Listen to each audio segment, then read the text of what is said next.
Eu lerei versos 17 a 20. Essa será a porção também que iremos expor nesta noite.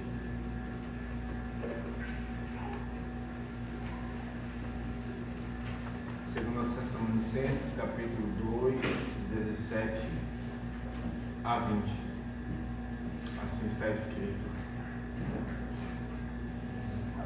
Ora, nós, irmãos, orfanados por breve tempo de vossa presença, não porém do coração, com tanto mais empenho diligenciamos com grande desejo e ver-vos pessoalmente. Por isso, quisemos ir até vós, pelo menos eu, Paulo, não somente uma vez, mas duas. Contudo, Satanás nos barrou o caminho. Pois quem é a nossa esperança? Ou a alegria? Ou coroa em que exultamos? Na presença de nosso Senhor Jesus em sua vida? Não sois vós? Sim, vós sois realmente a nossa glória e a nossa alegria. Amém. Vamos orar mais uma vez, irmãos.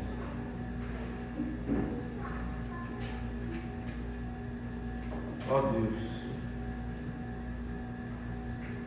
nos colocamos diante do Senhor mais uma vez, nesta noite, neste culto solene dedicado a Ti. Porque desejamos, ó Deus, ouvir a pregação da Tua palavra, vinda do alto. Porque desejamos contemplar Cristo Jesus, o Teu amor por meio dele para conosco. Porque desejamos, ó Deus, perceber como o Senhor não poupa esforços para estar com o seu povo. Dá-nos a Tua graça, Senhor, de contemplar isso em nossas vidas, hoje, nesta noite. Abençoa-nos, Senhor, de forma que nos acheguemos mais a Ti, seremos um povo mais achegado ao Senhor e achegado uns aos outros, mais unidos ao Senhor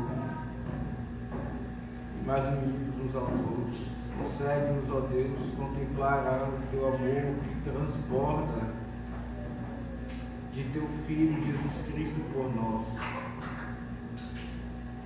Seu sacrifício, todo o Teu plano, cada detalhe de ligação, até chegar à morte de cruz, feito maldição em nosso lugar. Deus santo e puro, assim feito por nós, para ligarmos a Ti, Senhor, para unirmos a Ti. Esta é a mensagem do Evangelho. Ó Deus, fale conosco neste texto e que primeiramente experimentemos mais desta união, tenhamos nossos corações renovados mergulhados nesta mensagem, renovados nela, e também assim também a união uns para com os outros seja também renovada.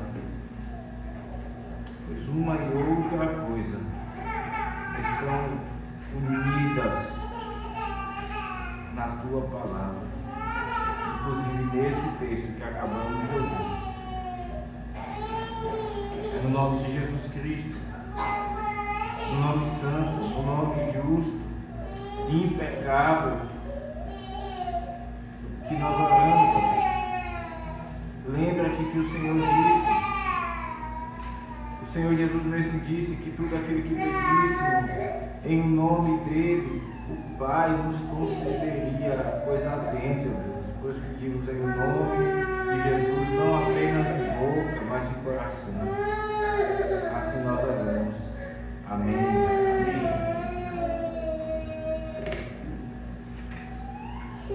amados irmãos, nós temos visto como Paulo, ele anuncia o Evangelho nesta carta, cuidando pastoralmente do coração daqueles irmãos que haviam ficado ali em Tessalônica. E isso já nos ensina e nos lembra como é importante cuidar, acompanhar cada membro da igreja, não apenas abordá-lo as pessoas que não têm Cristo, mas acompanhá-los. E Paulo, devido à sua circunstância, ele faz isso através aqui de uma carta. A primeira carta de Paulo aos Tessalonicenses, juntamente com Silvano e Timóteo, ele então escreve. Paulo agora está numa seção da carta em que ele está protegendo o coração daqueles irmãos, de homens fora da igreja, que buscavam diminuir a autoridade daquilo que Paulo falava e também a autoridade de seu ministério. Buscavam ali minar o coração daqueles irmãos, embora até o momento onde Paulo escreve isso não havia acontecido. Nós olhamos para essas palavras que Paulo escreve e a impressão que temos, e de fato condiz com a realidade, é que havia um relacionamento muito bom entre Paulo e os Tessalonicenses, diferente, por exemplo, do que acontecia entre Paulo e a igreja de Corinto. Aqui nós vemos que Paulo ele tinha uma relação íntima, próxima com os irmãos de Tessalônica. E Paulo então escreve protegendo o coração desses irmãos contra a descredibilidade do Evangelho, não tocando apenas com a sua própria honra, não como algo meramente pessoal, mesquinho, mas sobretudo com a glória do Senhor e a mensagem do Evangelho, que é o poder de Deus para a salvação de todo aquele que crê. Então, Paulo ele continua nessa sessão e tendo falado aqui as palavras que vimos na última ocasião, as ações de graças que Paulo dá por aqueles irmãos acolherem, ouvirem, receberem, acolherem a palavra. Paulo continua agora falando da união em que os crentes usufruem uns com os outros. Ele fala da união que ele tem para com esses amados irmãos. Esse tema do nosso sermão é esse: a união dos crentes, a união dos crentes. E veremos, irmãos, esse sermão sobre 3 pontos. Perceba, em primeiro lugar, o desejo pela união. O desejo pela união é o primeiro ponto. Paulo manifesta aqui, quando ele diz, no verso 17, que diligenciamos com grande desejo e ver-vos pessoalmente. Então, o primeiro ponto que temos aqui é o desejo pela união, que o apóstolo Paulo manifesta aqui para esses irmãos. O segundo ponto que vemos aqui é o inimigo da união. Pois no verso 19, Paulo escreve mostrando como Satanás trabalhou, tentando impedir, e conseguiu certo sucesso, pelas palavras de Paulo, impedindo a união. Ou seja, Paulo está com esses irmãos e assim tem mais comunhão com eles. Portanto, aqui vemos o inimigo da união. E em terceiro e último lugar, vemos a satisfação. Paulo menciona aqui palavras muito belas para com a igreja. Pois a minha alegria, nossa esperança, nossa coroa. Então Paulo menciona aqui, ele reflete que tem satisfação na igreja. E essas palavras, elas são até mesmo à primeira vista um tanto quanto estranhas. Não porque há pecado nelas, mas Paulo inclusive diz assim: vocês são a nossa esperança. Um crente lendo poderia se perguntar, mas nossa esperança não é Cristo. Ele diz: vocês são a nossa alegria, mas o crente então não perguntaria: a nossa alegria não é Cristo? Paulo diz: são vocês realmente a nossa glória e a nossa alegria. Então veremos, irmãos, essa terceira e última parte aqui, a satisfação pela união. Paulo está tratando da união que os crentes têm, usufruem uns para com os outros. E vemos aqui 3 aspectos dessa união. Em primeiro lugar, o desejo pela união. Em segundo ponto, o inimigo da união. Em terceiro ponto, a satisfação pela união. Veja então o verso 17.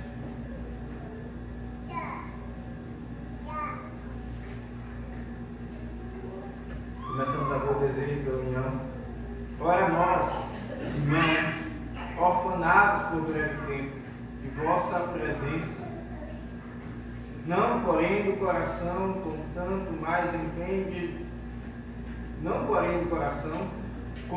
empenho diligenciamos com grande desejo e ver-vos pessoalmente. Por isso quisemos ir até vós, pelo menos veio Paulo, até o verso número 17. Vemos aqui como Paulo, ele então manifesta o desejo pela união. Ele diz: nós estamos orfanados. Essa é uma palavra até mesmo pesada, que Paulo diz, porque a ideia aqui é de uma mãe que não tem mais a presença em seu filho, ou um pai que não tem mais o seu filho, ou de um filho, também poderia assim ser aplicado, que não tem mais o pai ou a mãe. Paulo, ele diz: nós estamos orfanados de vós. Mas os tessalonicenses não haviam morrido. Ele está escrevendo para eles, inclusive. Por que Paulo diz essas palavras? Porque sim, fisicamente não usufruíam da presença uns dos outros. Embora eles tivessem essa relação, Paulo não estava agora com eles. Paulo estava provavelmente ali em Corinto, havia passado por eles, com eles na sua memória, mas não estava presente deles. Esse é o motivo então pelo qual ele envia essa carta, buscando saber da saúde da vida, da saúde espiritual desses irmãos, como passavam diante das provações. E meus irmãos, quando nós estudamos inclusive o modus operandi de falsos mestres daquela época, nós percebemos mais por que Paulo usa essas palavras.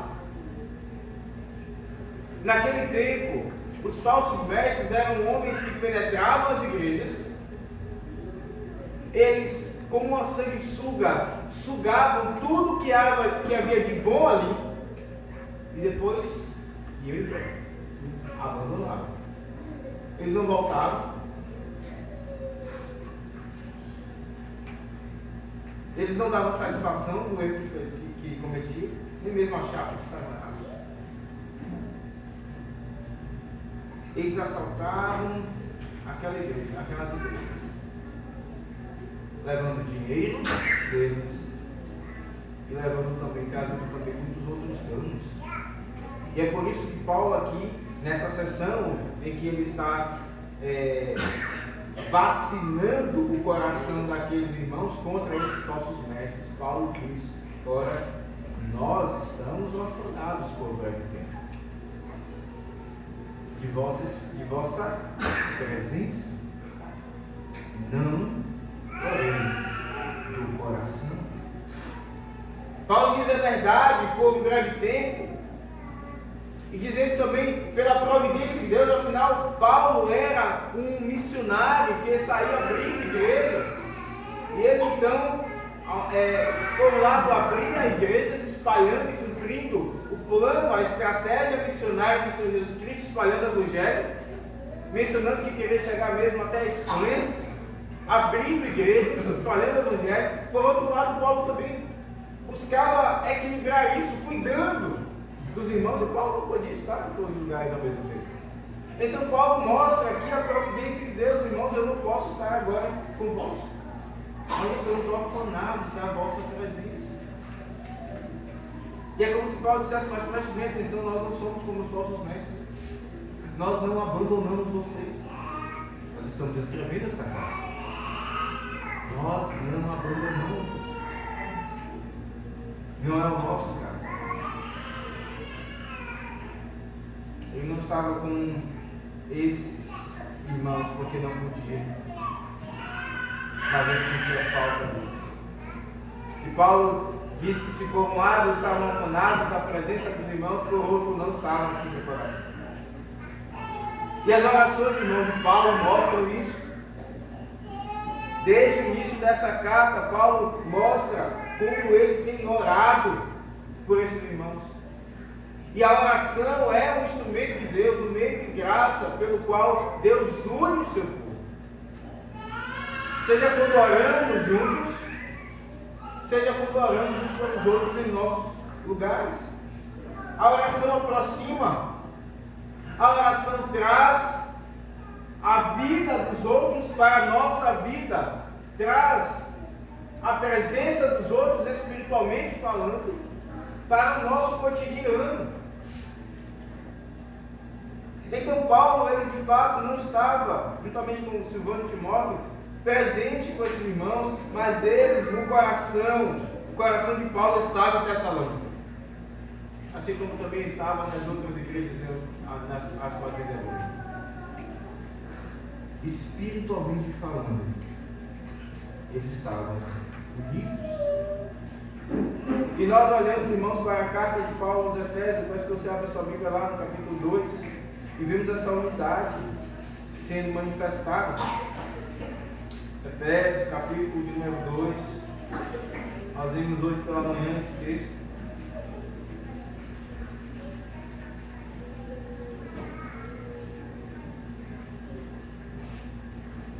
Efésios, capítulo de número 2, a partir do verso número 11. Portanto, lembrai-vos de que outrora vós, gentios da carne, chamados de circuncisão, por aqueles que se intitulam circuncisos na carne, não por mãos humanas, naquele tempo estavam em Cristo, separados da comunidade de Israel, estranhos às alianças da promessa, não tendo esperança e sem Deus no mundo, mas agora, em Cristo Jesus, vós que estáveis longe, fostes aproximados pelo sangue de Cristo, porque Ele é a nossa paz, o qual de ambos, e alguns pensam de ambos aqui, Paulo está falando nós e Deus. Não, ele não está falando de nós e Deus, ele está falando dos gentios e dos judeus, o qual de ambos fez um, e tendo derribado a parede da separação que estava no meio, a inimizade, aboliu na sua carne a lei dos mandamentos na forma de ordenanças, para que os dois criassem em si mesmo um novo homem, fazendo a paz, e reconciliassem ambos em um só corpo, com Deus, por intermédio da cruz, destruindo por ela a inimizade.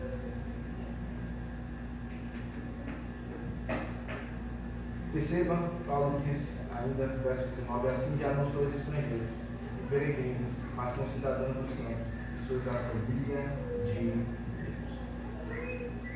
Irmãos, a cruz, ela não é apenas um emblema de como nós somos unidos a Deus em Cristo Jesus.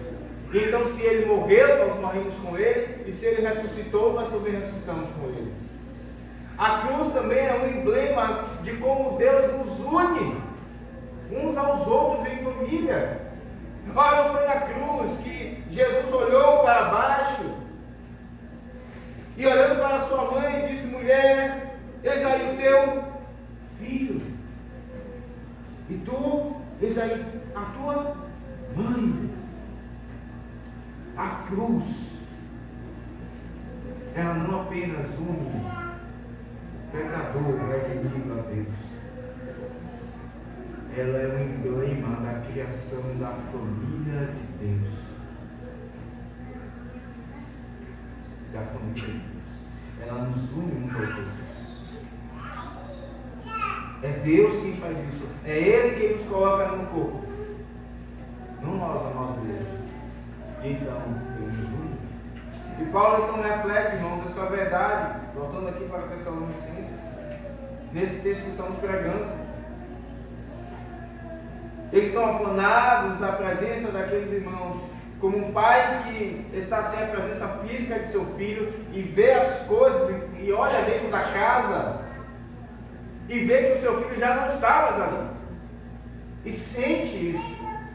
Da mesma forma, Paulo expressa dizendo: nós sentimos a falta de vocês. Mas, no coração, nós estamos com vocês. Porque fomos unidos, é como se Paulo estivesse dizendo isso. Está refletido aqui a união que temos em Cristo. Unidos no coração. E Paulo então demonstra, uma vez que ele sabe dessa verdade, que ele experimenta essa verdade, ele demonstra o esforço pela união. Se não vejam o que diz ainda no verso número 17: com tanto mais empenho diligenciamos,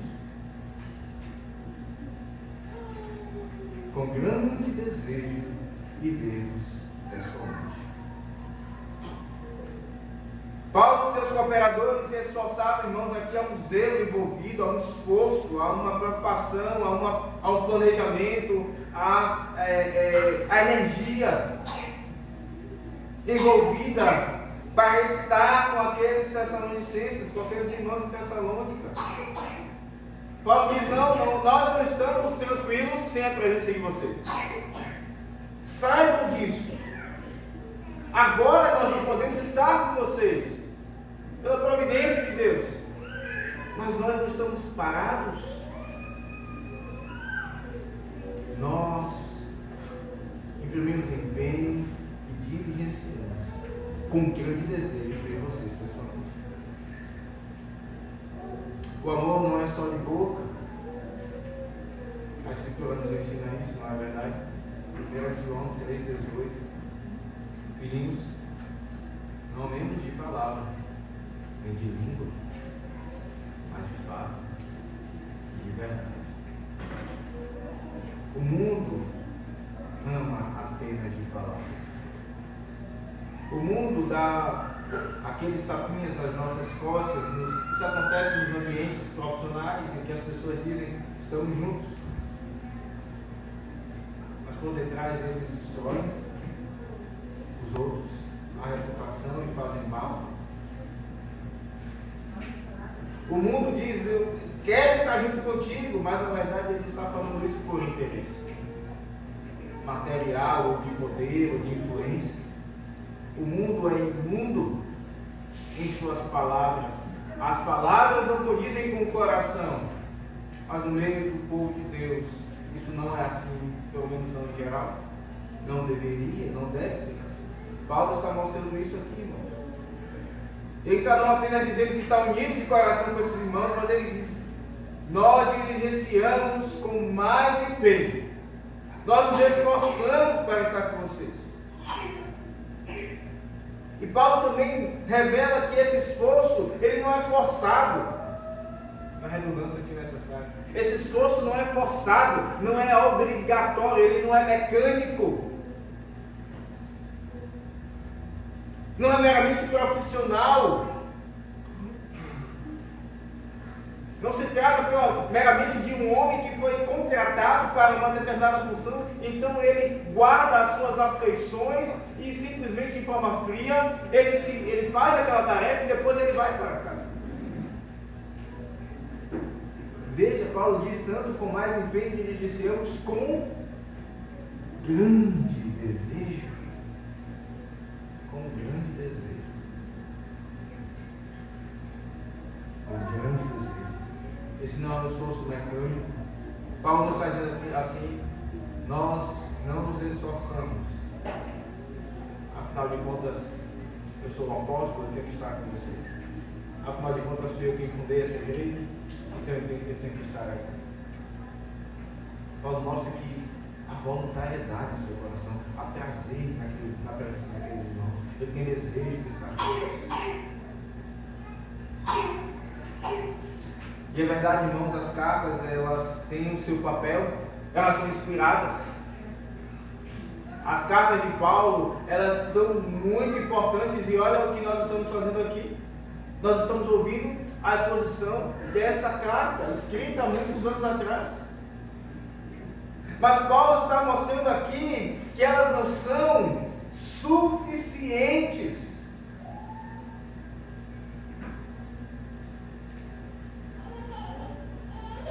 para fornecer a experiência da união com Cristo. Talvez isso seja estranho aos seus ouvidos, não, pastor, mas para mim a palavra de Deus ela não é suficiente. Não é disso que eu estou falando, irmão. A união entre os crentes, ela só se torna uma experiência completa quando nós estamos juntos fisicamente. Talvez você comece a pensar, pastor, mas isso aí traz um grande problema, porque existem muitos irmãos com os quais nós não podemos estar fisicamente. Não traz problema algum, porque naquele grande dia nós estaremos com todos eles fisicamente. Uma grande assembleia. Naquele dia estaremos consumadamente unidos, sem pecado, sem nada que atrapalhe a união que temos em Cristo Jesus. Paulo escreve essa carta, ele é o autor dessa carta, mas ele está dizendo: nós temos grande desejo de ver-nos pessoalmente. Irmãos, como esse texto nos ensina, como esse texto ele deve nos fazer com que nós reflitamos sobre a nossa experiência de vida cristã em comunidade. Deus está falando conosco. Vivemos as nossas vidas. Temos muitos desafios, programações, compromissos. E os compromissos em si mesmos são bons. Isso mostra que não somos desocupados. Não estamos relaxados. Estamos desenvolvendo algo, desenvolvendo o mundo que Deus nos entregou para dominar, para desenvolver. A família também, ela toma muito tempo nosso. E deve tomar mesmo. Porque não estamos fazendo algo de pequeno porte. Nós estamos criando uma geração, inculcando neles Cristo. Mais do que isso, nós estamos criando as gerações que virão, porque a Escritura nos ensina que devemos formar não apenas os nossos filhos conosco agora, mas as outras gerações. Isso é um projeto imenso. E sim, demanda tempo, demanda esforço, com certeza. E nós não podemos deixar esse projeto. O nosso trabalho não pode ser deixado sob o pretexto de que nós somos crentes e então temos que cultuar, temos que ter os nossos devocionais. Não, Deus nos chamou a desenvolver o mundo que Ele criou para a sua glória. E assim as demais tarefas que temos na vida. Mas a pergunta que devemos nos fazer é: temos nos esforçado para estar uns com os outros?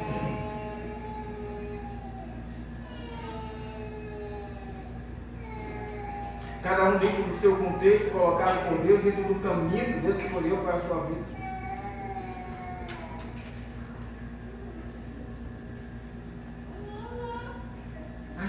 A percepção dessa união que temos em Cristo.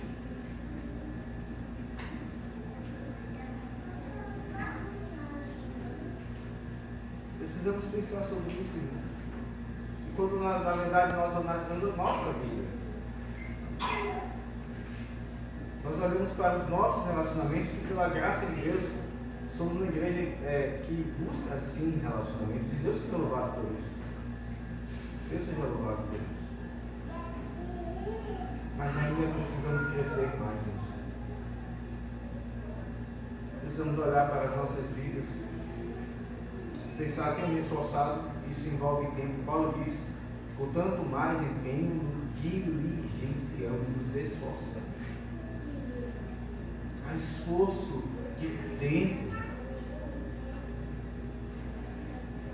há esforço para ouvir aquele que é diferente, aquele que pensa diferente. É só o que temos na igreja, não é verdade? Histórias diferentes, pessoas de pensamentos diferentes, pensamentos de vida, de família, teológicos, profissionais, diversos aspectos. Há muita diferença no meio da igreja. Mas se somos unidos em Cristo, diz que todos nós precisamos crescer para que possamos nos esforçar voluntariamente por estar com os irmãos, por estar com os irmãos. Isso implica também compartilhar o meu lar. Sim, cada um na medida que pode. Estar na casa uns dos outros, como vemos a igreja em Atos 2, partiam pão de casa em casa com singeleza de coração. Ali nós temos uma igreja para emoldurarmos, então temos como algo utópico, mas é algo que podemos usufruir, porque temos muito mais graça de Deus do que aqueles irmãos tinham. Já temos o cão, já temos muitas coisas amadurecidas na igreja. Compartilhar o lar de cada um. Você tem se esforçado por isso. E eu acredito, irmãos, que todos nós, na sua medida, precisamos nos arrepender acerca disso. É verdade, a vida de uma cidade como Manaus é uma vida muito intensa, não é?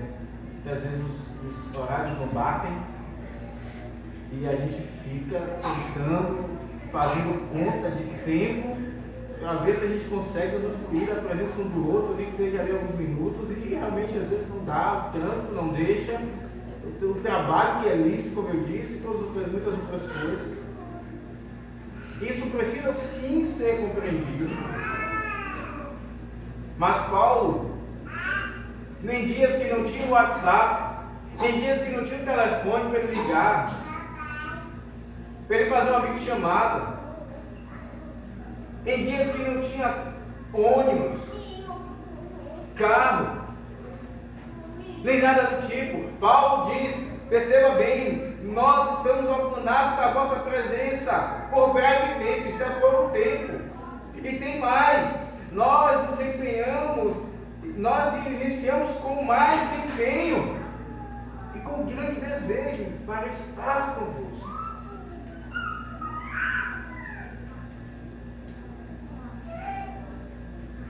Certamente, irmãos, há muitas facilidades naqueles dias para que possamos estar juntos.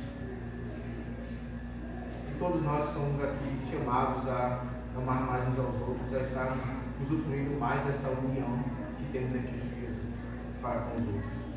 E tem mais, pessoalmente. É bom usar o celular para falar com os irmãos. É bom, isso é maravilhoso. Essa ferramenta hoje, você percebeu que o irmão faltou, envia uma mensagem, manda um áudio, liga. Num momento em que você de fato não pode estar com ele, porque você está com um compromisso lícito. É maravilhoso. Mas, irmãos, não deixemos que essas ferramentas substituam a presença. Paulo diz, nós tanto mais diligenciamos com grande desejo e vemos pessoalmente. É olhando o olho no olho. É comendo um biscoito, tomando um café.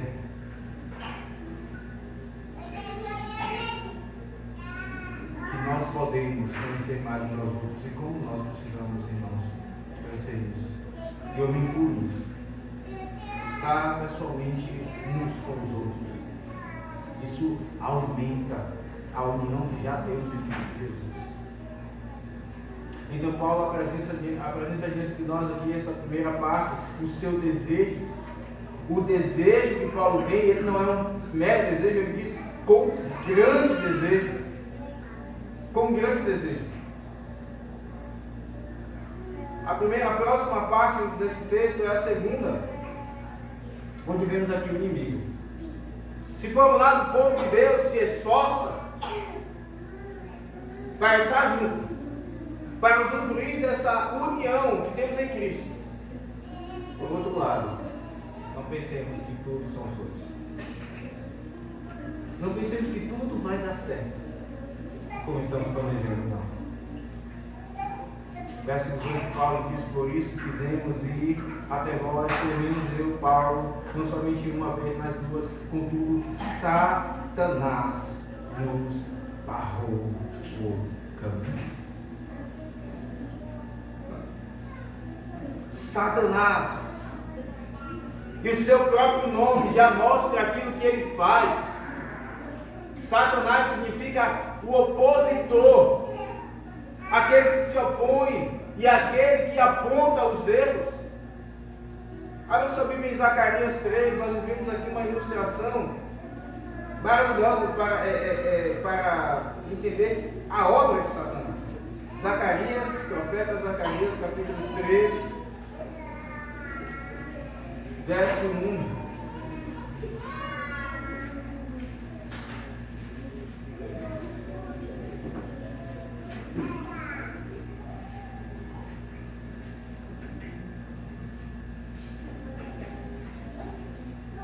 Zacarias 3:1 diz: Deus me mostrou o sumo sacerdote Josué.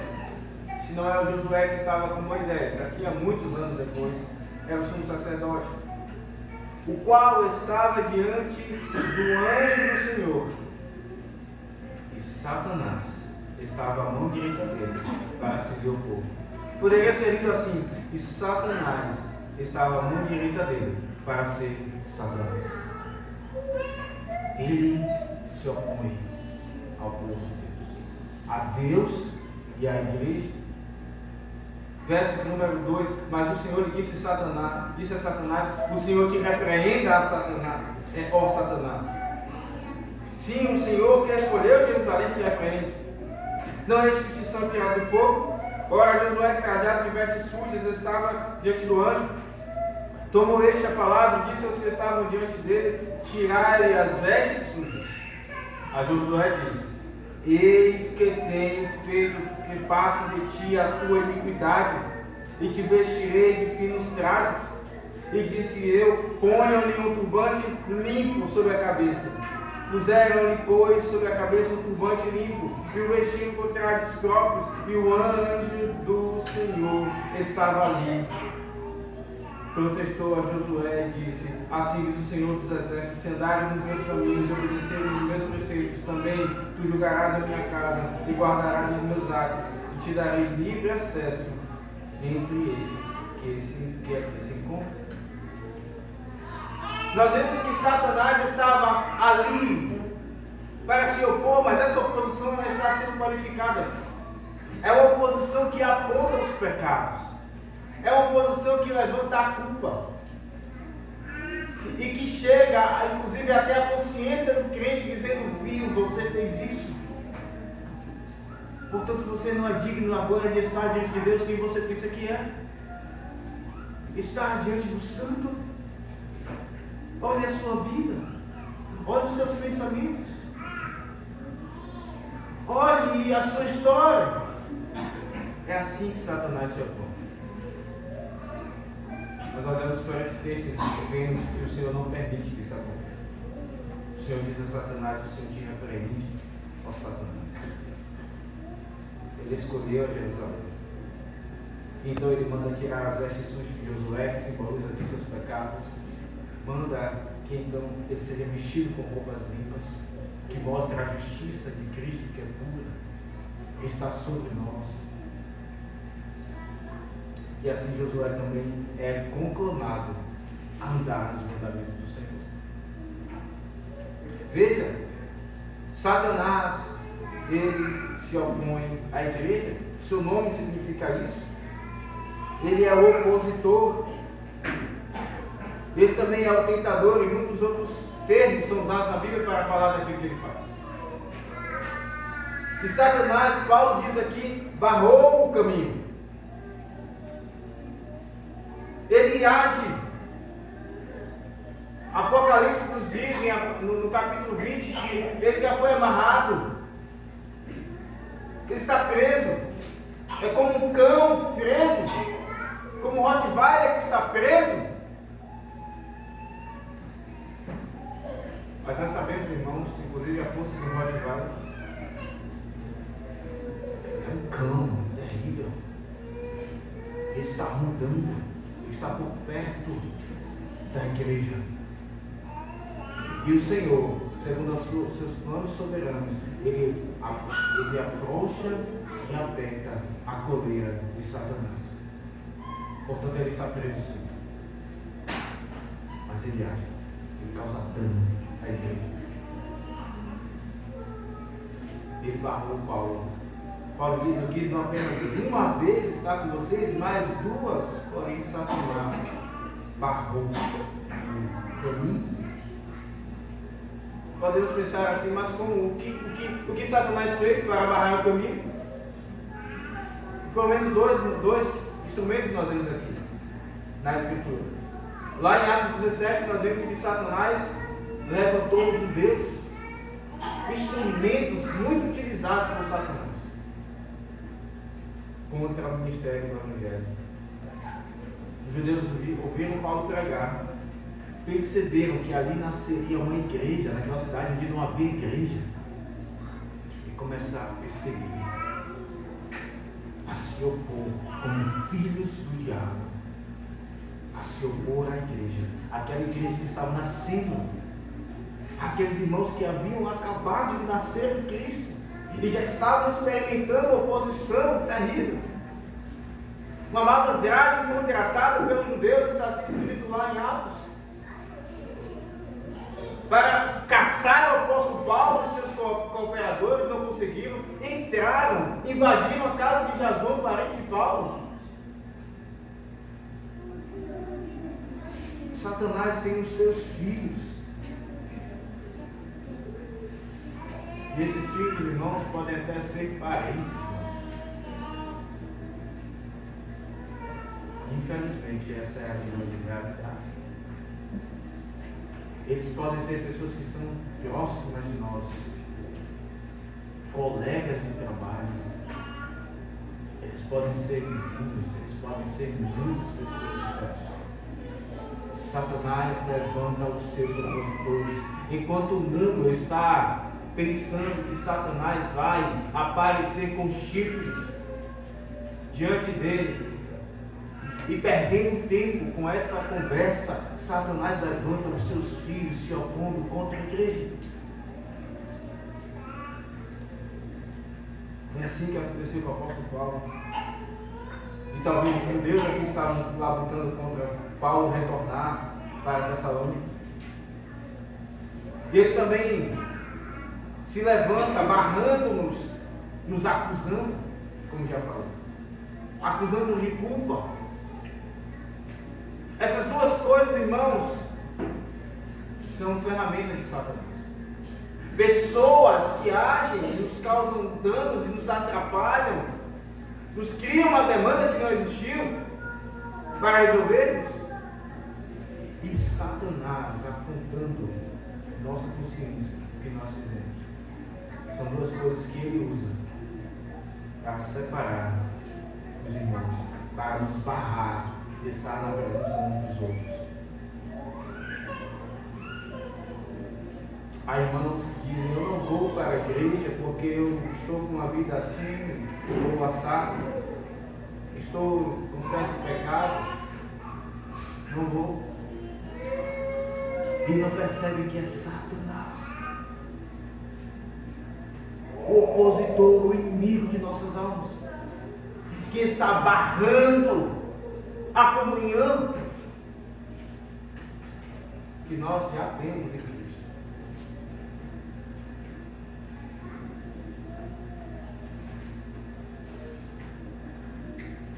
Satanás por vezes usa, irmãos, inclusive até mesmo a nós. Sim. Ou como foi que o Senhor Jesus Cristo falou com o grande apóstolo Pedro, depois de ter afirmado Jesus pergunta ali, quem os outros dizem quem eu sou? E eles começaram a dizer, uns dizem Elias, outros João Batista. Jesus pergunta algo que eles não esperavam, e vocês? Quem dizem quem eu sou? E é Pedro que se levanta e diz, tu és o Cristo, o Filho de Deus. É Pedro. E ele diz, bem-aventurado és, Simão Bar-Jonas, porque não foi carne e sangue quem te revelou. Quantos ainda não enxergam o mundo que Cristo é o Filho de Deus? Os judeus até hoje estão aí, esperando o Messias. Pedro, sai da boca dele essa verdade. Quantos crentes ainda têm dificuldade de entenderem tanto a pessoa do mediador, que é Deus e homem? Pedro entende. Tu és o Filho de Deus. Às vezes depois nós olhamos, irmãos, e vemos Pedro tentando convencer o Senhor Jesus a não ir para a cruz. O Senhor Jesus, sem comunhão com os seus pecados, diz: arreta essas mãos, porque não cogita das coisas de Deus. Até mesmo nós não podemos ser, não possamos ser possuídos por Satanás e seus demônios, não. Maior é o que está em nós do que aquele que está no mundo. A nossa casa espiritual está habitada. Nosso templo, nós somos templo de Deus, ele está habitado. Satanás e seus demônios não podem nos possuir. A Satanás, ele tem os seus meios para dizer palavras. E nós, por vezes, caímos. E se isso acontece conosco, nós precisamos reconhecer, pedir perdão. E assim como Josué, o sumo sacerdote Josué, foi instado a andar nos mandamentos de Deus, nós precisamos então agora corrigirmos e buscar a comunhão, não nos apartarmos, porque Satanás, ele é quem labuta contra a união dos crentes. Ele que é o inimigo da união. É isso que vemos aqui. Paulo está nos mostrando a beleza da união que temos em Cristo Jesus. Em primeiro lugar, vimos o desejo pela união do apóstolo Paulo. E agora, em segundo lugar, vimos aqui o inimigo dessa união. Mas agora passamos ao último ponto, versos 19 e 20. Aqui nós vemos a satisfação pela união. Verso 19, pois quem é a nossa esperança? Ou a alegria? Ou coroa em que exultamos na presença de nosso Senhor Jesus em sua vida? Não sois vós? Sim, vós sois realmente a nossa glória e a nossa alegria. Meus irmãos, essas palavras, como disse no início, parecem um tanto quanto estranhas, porque a nossa esperança é Cristo. A nossa alegria é Cristo. Sim, isso é verdade. Mas em outro sentido, não contradizendo essas verdades. Paulo então diz: vocês são a nossa esperança, vocês são a nossa alegria. E primeiramente Paulo está falando aqui como líder da igreja. Portanto, nós líderes devemos ter a igreja como a nossa esperança, a nossa alegria, a nossa coroa. Aqui a coroa ela simboliza a honra, e a honra de nós líderes deve ser a igreja. A igreja do Senhor. Pois se Cristo, irmãos, é a nossa esperança, se Cristo é a nossa alegria, e se Cristo é a nossa coroa, Ele tem uma noiva. Você já percebeu alguma situação em que alguém gosta do marido e não gosta da esposa? É estranho, não é? É constrangedor.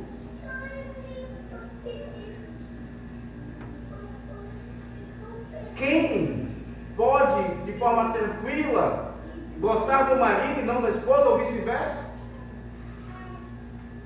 Portanto, se amamos a Cristo, se Se Ele é a nossa esperança, o resto do seu corpo, porque Ele é a cabeça, também deve ser a nossa esperança. Se Ele é a nossa alegria, o corpo também deve ser a nossa alegria. Se Ele é a nossa coroa, o corpo também deve ser a nossa coroa. E então tudo isso, irmãos, resume a satisfação que os crentes podem ter nos confortos. Isso é uma verdade que não é apenas para os líderes da igreja, mas para todos nós. Onde está a nossa satisfação? Quando você pensa em estar com os irmãos, você rejubila pela ideia de que você poderá estar com eles. Satisfação na presença da igreja. Mesmo que sejamos um rebanho de pecadores, mas somos um rebanho de pecadores redimidos, e que está sendo santificado pela graça de Deus, e que pela graça de Deus mostramos os sinais de santificação. Por vezes a satisfação dos crentes está com ímpios. Por vezes a satisfação dos crentes está com pessoas que não comungam da mesma fé, que não têm Cristo como a sua alegria, que têm em suas cabeças mentalidades e ideias que são inimigas de Cristo, inimigas da Escritura. E pode ser que você, meu amigo, meu irmão, minha irmã, tenha satisfação plena com algum crente, ou melhor, com algum ímpio. Deus te chama então a arrependimento por causa disso. Somente, irmãos, na igreja é que nós podemos olhar. É uma coisa curiosa você se afeiçoar com pessoas que você não conhece tanto a história de vida, mas você gosta delas. Você já conheceu algum irmão que você não conhecia ele, mas na primeira conversa você ficou um tempo enorme com ele conversando. Você gosta de estar. Por que isso acontece, irmãos? Porque vemos Cristo, o nosso noivo, uns na vida uns dos outros. Isso é místico, isso é real. A nossa satisfação deve estar na igreja. Mas a verdade, irmãos, é que todos nós, em algum grau, temos falhado nisso. Temos falhado nisso. E o Senhor não nos dá essa palavra para que então fiquemos do jeito que estamos. Ou em tristeza, uma tristeza segundo o mundo. O Senhor nos dá essa palavra porque Ele quer olhar para a sua família. Sabe quando os pais olham para os seus filhos e veem eles abraçando-se uns aos outros e amando-se uns aos outros? E isso causa grande alegria no coração. É assim que Deus quer com que nós vivamos. O desejo dele é que nós tenhamos satisfação na presença um do outro. É isso mesmo, satisfação. Que nós dependamos uns dos outros e que nós nos sintamos em parte e não completo se não estamos uns com os outros.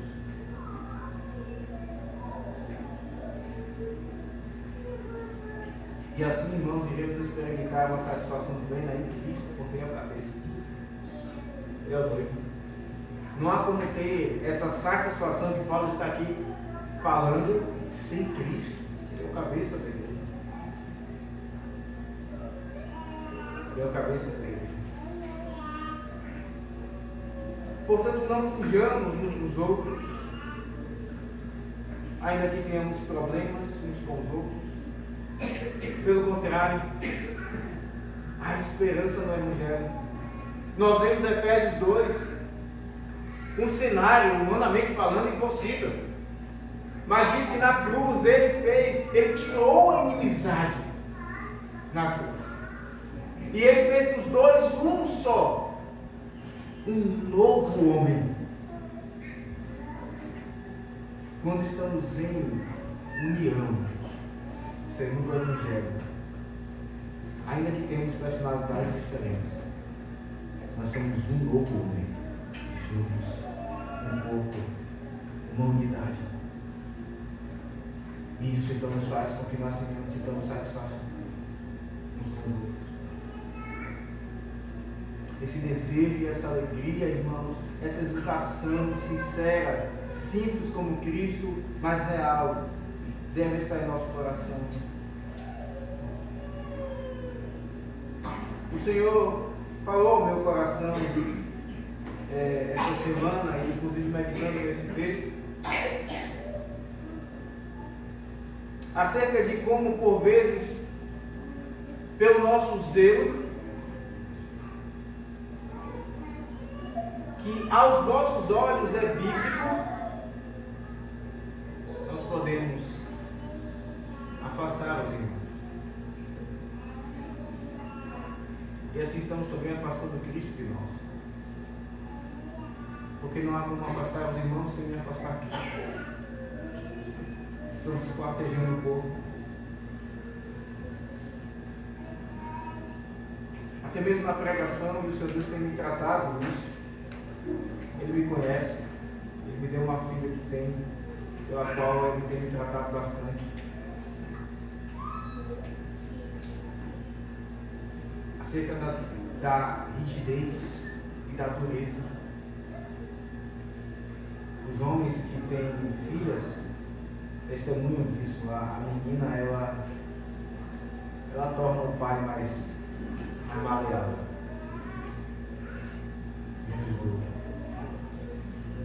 E pela graça de Deus, irmãos, apesar de mim, Deus tem feito isso comigo, Ele tem me feito refletir. Eu quero inclusive dizer a esta amada igreja que me perdoe, porque sei que por vezes eu sou duro nas minhas palavras, querendo que os irmãos sejam mais santos e abracem. Sei que sou duro. Peço que orem por mim, porque também sou um pecador como você, que está sendo santificado. E digo que tenho prazer na presença de vocês, porque a minha vontade é não sair desses portões, é ficar aqui, com a menina chorando, com o menino fazendo isso, aquilo, outro, porque eu tenho prazer na presença de cada um de vocês. Isso é sincero no meu coração. Porque desfruto da união que temos em Cristo. Ela é maior do que o nosso pecado. Nós damos glórias a Deus por causa disso. Nesse pequeno texto, irmãos, Paulo ele fala da união que temos em Cristo, que podemos usufruir, essa união que não pode ser destruída, nem interrompida, até mesmo quando estamos distantes geograficamente por alguma causa da providência, alguma causa temporal, como pode vir aqui por breve tempo. Essa união que traspassa as paredes e toda dificuldade. E Paulo nos mostra aqui, inspirado pelo Espírito Santo, o desejo pela união, também o inimigo da união e também a satisfação da união. Mas eu pergunto a você que está aqui nessa noite e que não está envolvido com a igreja e vivendo a vida da igreja, do Evangelho, qual é a sua satisfação? Quais são os seus planos de vida? Qual é o seu mundo perfeito que você tem buscado de Evangelho? Nesse mundo perfeito, há crentes, há a palavra de Deus, há deleite e satisfação, há dependência dos crentes, porque é isso que vemos o grande apóstolo Paulo aqui manifestar. Dependência.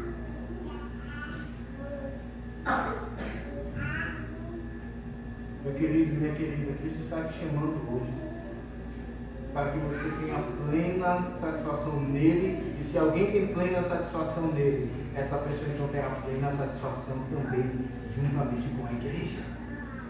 Não há como separar o noivo da noiva, a cabeça do corpo. Irmãos, quando nós olhamos para o Senhor Jesus Cristo, Ele é muito maior que Paulo, e aqui nós encerramos. Paulo mostra aqui o desejo de estar com os irmãos, o desejo pela união. Paulo reconhece o inimigo dessa união. Paulo mostra a satisfação da união. Mas Paulo é um pecador. Paulo precisa uns dos outros, desses irmãos, porque ele não é a fonte da graça. Mas nós vemos Cristo. Peço que você abra a sua Bíblia no Salmo de número 22. O salmo que mais mostra o sofrimento do Senhor Jesus. O Salmo de número 22.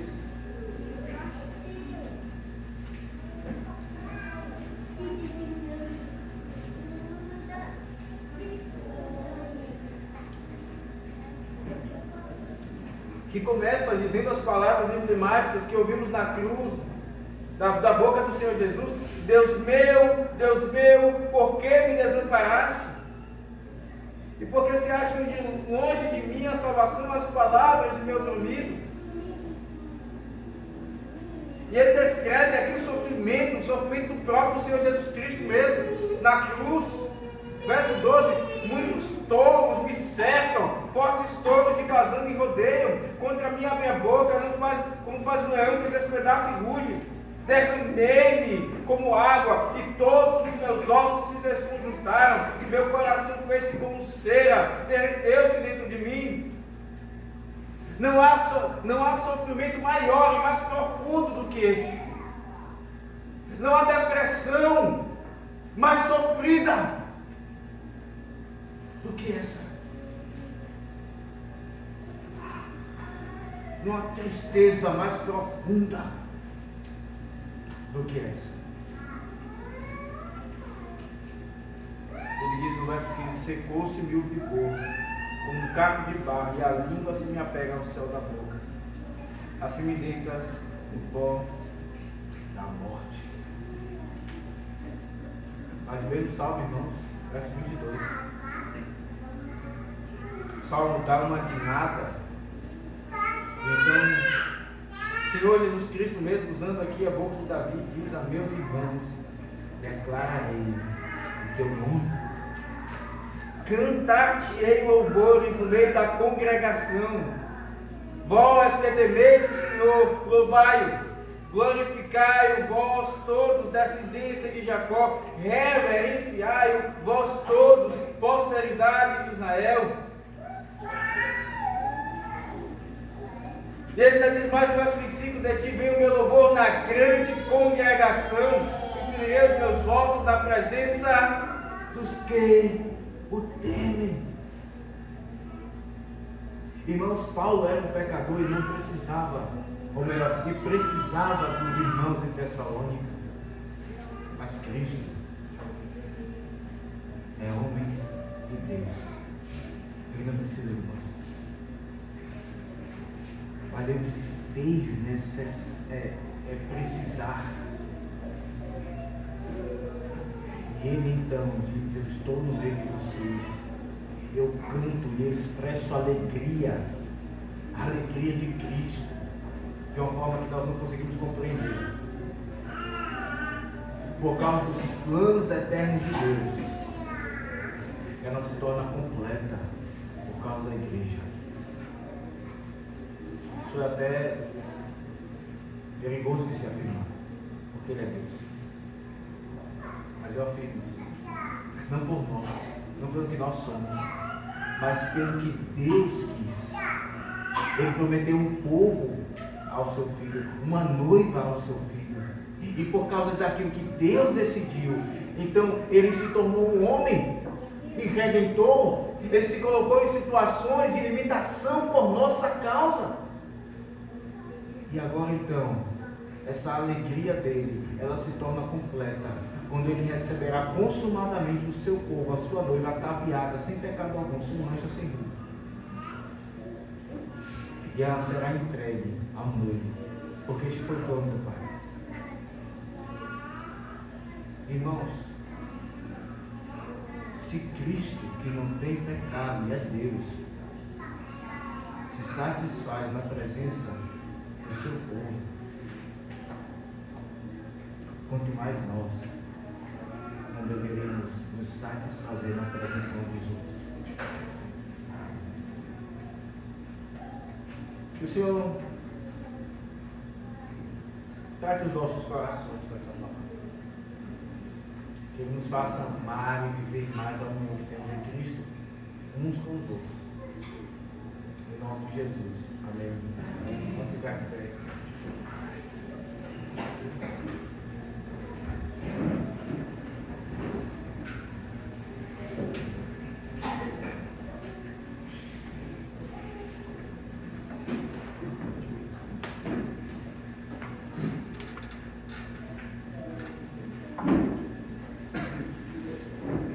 Senhor, nosso Deus e Pai, obrigado pela Tua santa palavra.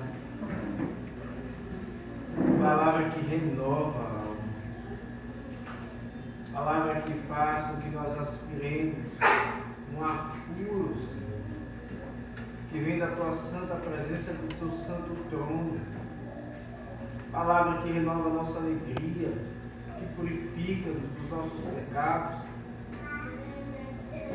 Palavra que nos ensina a amar os irmãos e a usufruir da união que temos uns com os outros.